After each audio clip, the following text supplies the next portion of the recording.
Hi everyone, आप सभी का एक नए वीडियो में पुनः स्वागत है। तो आज की वीडियो आप लोगों के लिए बहुत ही महत्वपूर्ण होने वाली है, क्योंकि आज हम लोग क्लास 10 साइंस में सक्रियता श्रेणी को याद करने की ट्रिक को जानेंगे ना। सक्रियता श्रेणी के विषय में जानेंगे और उसके ट्रिक को जानेंगे, क्योंकि इससे बहुत सारे क्वेश्चन पूछ लिए जाते हैं। जैसे बहुविकल्पी में क्वेश्चन पूछ लिए जाते हैं कि सबसे क्रियाशील, मतलब 3 ऑप्शन दे देगा, उसमें सबसे ज्यादा क्रियाशील कौन है, और इससे रिएक्शन, इसको याद करने से रिएक्शन को करने में भी हेल्प होती है। जैसे जो विस्थापन अभिक्रिया होती है वो सक्रियता श्रेणी के हिसाब से ही होती है। तो हम उसी को जानेंगे, सक्रियता श्रेणी को याद करने की ट्रिक और उसके विषय में। तो पहले जानते हैं कि सक्रियता श्रेणी क्या होती है। सक्रियता का मतलब होता है किसी धातु की क्रिया करने की दर। सक्रियता मतलब किसी धातु कितनी गति से कितनी तेज क्रिया करता है, उसी को सक्रियता कहते हैं। तो श्रेणी क्या होती है, मतलब धातुओं को, धातु या इसमें कुछ धातु भी है और अधातु भी है, तो धातु और अधातुओं को उनकी क्रियाशीलता के घटते हुए क्रम में रखने पर एक श्रेणी प्राप्त होती है, उसे सक्रियता श्रेणी कहते हैं। सक्रियता श्रेणी की परिभाषा क्या होती है कि धातुओं को, धातु और अधातुओं को उनके क्रियाशीलता के घटते या अवरोही क्रम में रखने पर एक श्रेणी प्राप्त होती है, जिसे सक्रियता श्रेणी कहते हैं। मतलब इसको बोलते हैं रिएक्टिविटी सीरीज। तो इसमें हाइड्रोजन होता है ना, इसमें एक बीच में, एकदम बीच नहीं कर सकते हैं, लेकिन बीच मिडिल टाइप में हाइड्रोजन होता है, उसको रेफरेंस लिया जाता है। मतलब हाइड्रोजन को रेफरेंस लिया जाता है। जितने भी हाइड्रोजन के ऊपर, देखो हाइड्रोजन के ऊपर ए भी है, इधर भी है। हाइड्रोजन के ऊपर जो रहते हैं वो ज्यादा क्रियाशील धातु होते हैं।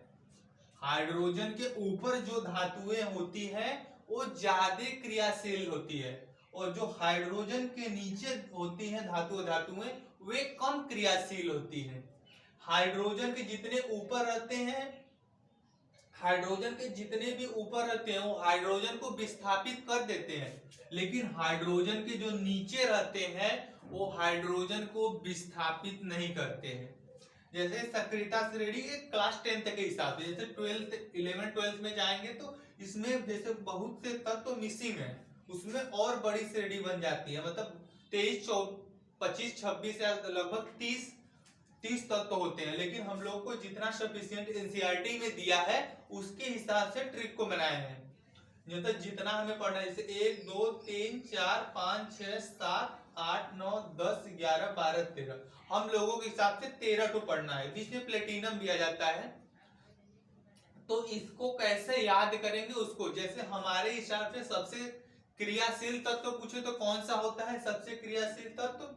पोटेशियम। जान लीजिए, पोटेशियम, फिर सोडियम है, फिर कैल्शियम है, फिर मैग्नीशियम है, फिर एल्युमिनियम है, फिर जिंक है, जिंक के बाद फेरस या आयरन है, फिर पीबी मतलब लेड है, सीसा जिसे बोलते हैं, एच मतलब हाइड्रोजन है जिसको रेफरेंस लिया जाता है, कॉपर है, फिर कॉपर के बाद Hg मतलब पारा है, मतलब मरकरी है, फिर Ag मतलब सिल्वर है, Au मतलब गोल्ड है। तो इतने जो हाइड्रोजन से ऊपर है इसको ज्यादा क्रियाशील कहते हैं, हाइड्रोजन के जो नीचे है इसको कम क्रियाशीलता कहते हैं।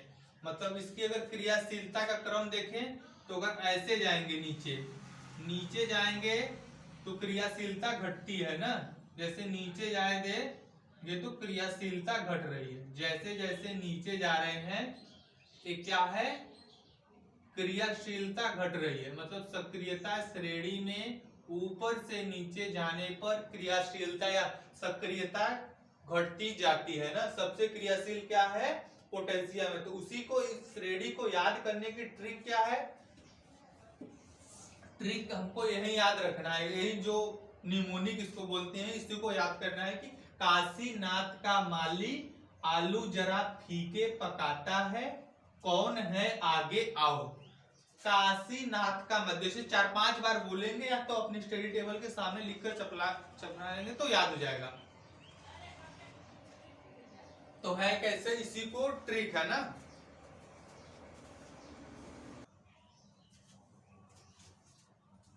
तो यही जो ट्रिक है इसी को बोलते हैं निमोनिक, कि काशीनाथ का माली आलू जरा फीके पकाता है, कौन है आगे आओ। 4-5 बार बोलेंगे, लिख कर चपका लेंगे सामने तो याद हो जाएगा। जैसे काशी मतलब पोटेशियम वाला, तो इसको लिखेंगे काशी, इनका है काशी। सोडियम अन्य है तो इसको लिखेंगे नाथ, काशीनाथ। सीए से का, काशीनाथ का। एमजी से मैग्नीशियम को लिखेंगे काशीनाथ का माली, काशीनाथ का माली। एल से एल्युमिनियम मतलब आलू, जिंक से जरा, एफी से फीके, फीके, टीबी से पकाता,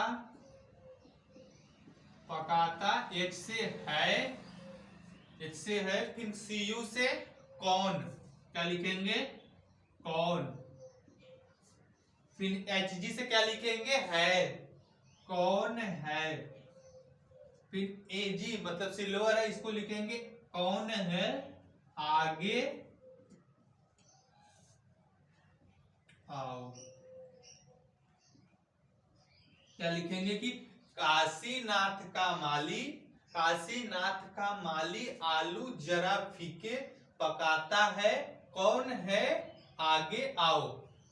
यही 13 तत्व है, हमको याद रखना चाहिए। काशी मतलब कैसे पोटेशियम है, नाथ मतलब Na सोडियम है, का मतलब Ca से कैल्शियम है, माली मतलब Mg मतलब मैग्नीशियम है, आलू मतलब Al मतलब एल्युमिनियम है, जरा मतलब जिंक है, फीके मतलब Fe मतलब आयरन पकाता मतलब Pb मतलब लेड है मतलब H हाइड्रोजन है, कौन मतलब Cu कापर है मतलब Hg मरकरी या पारा है, आगे मतलब Ag है सिल्वर है मतलब चांदी, आओ मतलब Au है, गोल्ड मतलब सोना है। तो यही आपको याद, जैसे यूज कैसे होता है तो याद होना चाहिए। 3-4 बार बोलेंगे, काशीनाथ का माली आलू जरा फीके पकाता है, कौन है आगे आओ।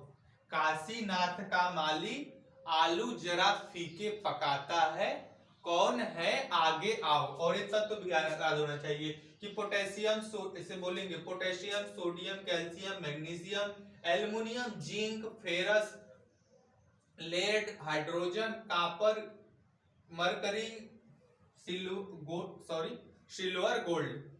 तो अब इसका यूज कैसे होता है, परिभाषा क्या बताया सक्रियता श्रेणी का, कि धातुओं और अधातुओं को उनकी क्रियाशीलता के अवरोही या घटते क्रम में रखने पर एक श्रेणी प्राप्त होती है जिसे सक्रियता श्रेणी कहते हैं। तो जैसे ऊपर से नीचे आ रहे हैं तो सक्रियता श्रेणी घटती जा रही है ना, सक्रियता श्रेणी नीचे घटती जा रही है। अगर इस श्रेणी में पूछा जाए सबसे कम क्रियाशील धातु तो सोना मतलब Au गोल्ड है। सबसे क्रियाशीलता धातु बहुत लोग सोडियम मान लेते हैं लेकिन है पोटेशियम है। तो इसका यूज होता है विस्थापन अभिक्रिया में। जैसे विस्थापन अभिक्रिया के उदाहरण में पढ़े होंगे, जैसे जिंक आता है और कापर आता है, जैसे Zn + CuSO4। तो जो जिंक होता है, जिंक को कापर मतलब कापर को जिंक विस्थापित कर देता है। मतलब जब जैसे दो चीजों से अभिक्रिया कराएंगे, जो ऊपर वाला रहता है वो नीचे वाले को विस्थापित कर देता है। जैसे कि एग्जांपल विस्थापन अभिक्रिया के लिए लेते हैं, जैसे हम लोग लिखते हैं Zn + CuSO4। इसमें क्या होता है, ये जो जिंक होता है, देखो जिंक ऊपर है कापर नीचे, तो जिंक ज्यादा क्रियाशील धातु है, तो जिंक ज्यादा क्रियाशील धातु है तो इसका स्थान ग्रहण कर लेगा, कापर को हटा देगा, मतलब बना लेगा ZnSO4 + H2। या तो देखो जैसे जिंक प्लस H2SO4 लिखे होंगे, या तो हम लोग मैग्नीशियम लिखते हैं। जैसे Mg + SO4, देखो हाइड्रोजन है, हाइड्रोजन यहाँ है फिर Mg ऊपर है, मतलब Mg ज्यादा क्रियाशील धातु है तो Mg जो है हाइड्रोजन को विस्थापित कर देगा। इसको डबल संयोजकता, डबल प्लस इस पे डबल प्लस से तो आराम से विस्थापित कर देगा। तो Mg के स्थान पर ये हो जाए, H2 के स्थान पर Mg हो जाएगा MgSO4 + H2। मतलब जो ज्यादा क्रियाशील तत्व है वो कम क्रियाशील तत्व को विस्थापित कर देता है। तो यह है सक्रियता श्रेणी का यूज। याद कैसे करते हैं बता दिए कि काशीनाथ का माली आलू जरा फीके पकाता है, कौन है आगे आओ। Potassium sodium calcium magnesium aluminium zinc ferrous lead hydrogen copper mercury silver gold. तो ये सक्रियता श्रेणी की याद करने की अच्छी ट्रिक है। आप लोग इसको अगर स्टेट टेबल के सामने चिपका लेंगे तो बहुत अच्छे से, मतलब एक दिन में ही 2-3 बार अगर बोलेंगे तो 2-3 दिन में आराम से याद हो जाएगा। क्योंकि इससे बहुविकल्पी क्वेश्चन भी बन सकते हैं बहुत सारे, कि 3-4 ऑप्शन दे दिया, इसी बीच में से उठा कर दे दिया कौन ज्यादा क्रियाशील है, तो पहचानने में दिक्कत हो जाती है। जैसे ज्यादा क्रियाशील पूछे तो कैल्शियम सब पोटेशियम सबको याद रहता है, कम क्रियाशील पूछे तो याद रहता है। तो आज के लिए बस इतना ही रखते हैं। उम्मीद करता हूं कि आपको वीडियो पसंद आया होगा। तो वीडियो पसंद आया तो वीडियो को लाइक, और चैनल पर पहली बार विजिट किए होंगे तो चैनल को सब्सक्राइब जरूर कीजिएगा। मिलते हैं किसी नए वीडियो में नए टॉपिक के साथ। तब तक के लिए जय हिंद, वंदे मातरम।